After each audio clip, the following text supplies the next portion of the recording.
Baiklah, di sini saya akan menjelaskan Christopher Les tentang politik masyarakat pasca industri. Bagi Les, kapitalisme pasca industri adalah ungkapan yang agak tidak berbentuk, yang dimana hanya menandakan titik di mana pembagian kerja kapitalis untuk pemindahan elemen substansial dari kumpulan tenaga kerja dari industri produktif. Dari pasca industrialisme, Les mengacu pada beragam proses. Dari yang dia lihat sepenuhnya mewujudkan dirinya sepanjang hidupnya tentang sistem pemerintahan yang stabil dari masyarakat Amerika. Dari mutasi sosial dan budaya ini yang bersumber pada pasca industri, Les kehilangan kepercayaan pada ideologi politik dan keberpihakan pada masanya. Pemahaman Les tentang pasca industri menghadirkan krisis sebagai fenomena sejarah dan politik akan menjadi subjek. Ini mengkondisikan kepergian Les dari spektrum penuh kehidupan intelektual Amerika dimulai pada 1970-an, sehingga mengeksplorasi tanggapan Les terhadap radikalisme budaya. Les menerima bahwa perubahan pasca industri secara fundamental telah mengacaukan politik keberpihakan yang telah menjadi ciri kehidupan politik Amerika sejak abad ke-19. Tetapi dia tidak akan menerima pendapat Bell bahwa transformasi sosial memerlukan akhir dari politik seperti masalahnya menurut Les bagaimana kehidupan intelektual Amerika dimulai pada 1970-an, sehingga mengeksplorasi tanggapan Les terhadap radikalisme budaya. Les menerima bahwa perubahan pasca industri secara fundamental telah mengacaukan politik keberpihakan yang telah menjadi ciri kehidupan politik Amerika sejak abad ke-19.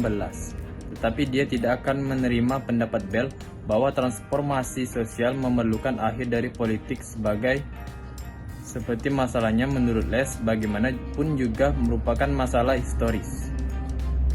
Akibat dari perubahan pasca industri, Les menyadari adalah krisis ide politik. Les menghabiskan sebagian besar diskusi esai adalah dinamika politik dari landasan yang baru ini, yang secara luas mengungkapkan kecenderungan ke arah depolitisasi masalah sosial. Keluarga praindustri berfungsi sebagai posisi dari kedua akulturasi budaya individu ke dalam kehidupan sosial dan sebagai tempat produksi ekonomi.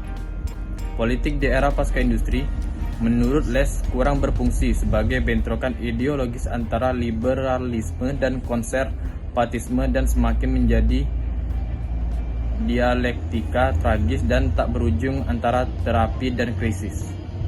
Assalamualaikum warahmatullahi wabarakatuh. Nama saya Ahmad Vanessa, NIM 07021282025043. Di sini saya akan menjelaskan materi tentang masalah perubahan sosial masyarakat akibat industri. Daniel Bell menyatakan masyarakat post-industri terorganisasi di sekitar pengetahuan demi tujuan kontrol sosial dan pengarahan inovasi serta perubahan, dan hal ini sebaliknya melahirkan hubungan-hubungan sosial dan struktur-struktur baru yang harus ditangani secara politis. Bagi kehidupan sosial, industri cenderung membawa dampak positif. Suatu kegiatan industri memiliki dampak terhadap masyarakat, baik dampak positif maupun negatif. Dampak positif yang ditimbulkan oleh industri lebih cenderung pada peningkatan pendapatan masyarakat, kemudian akses fasilitas kesehatan, dan peningkatan kepemilikan fasilitas. Tapi bagi lingkungan hidup, industri membawa dampak negatif seperti pencemaran air, polusi udara, dan lain sebagainya. Selain yang telah disebut tadi, dalam lingkungan sosial industri biasanya mendapat tuntutan sosial. Menurut Daniel Bell, industri lebih ditekankan pada perubahan sosial sektor non-ekonomi yang menyangkut perubahan sosial yang mengandung berbagai macam perbedaan. Daniel Bell menyatakan perbedaan utama antara masyarakat industri dan pasca industri adalah sumber inovasi dalam masyarakat pasca industri berdasarkan pengetahuan teoretis, bukan inovasi random.